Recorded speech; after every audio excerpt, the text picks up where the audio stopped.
اعوذ باللہ من الشیطان الرجیم بسم اللہ الرحمن الرحیم۔ مولا کائنات حضرت امیر المومنین علی ابن ابی طالب علیہ السلام کے مجموعہ کلام نہج البلاغہ کے پہلے باب کا خطبہ نمبر 134۔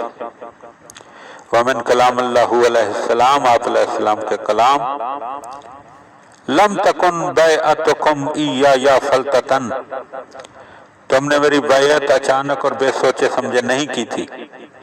وَلَيْسَ عَمْرِي وَأَمْرُكُمْ وَاحِدًا، اور نہ میرا اور تمہارا معاملہ یکساں ہے۔ انی اریدکم للہ وانتم تریدوننی لانفسکم، میں تمہیں اللہ کے لیے چاہتا ہوں اور تم مجھے اپنے شخصی فوائد کے لیے چاہتے ہو۔ ایھا الناس آئینونی علی انفسکم، اے لوگو اپنی نفسانی خواہشوں کے مقابلے میں میری اعانت کرو۔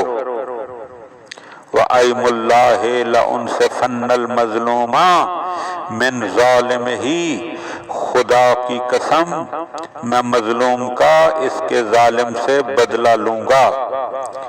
وَلَا أَكُودَنَّ الظَّالِمَ بِخِزَامَتِهِ،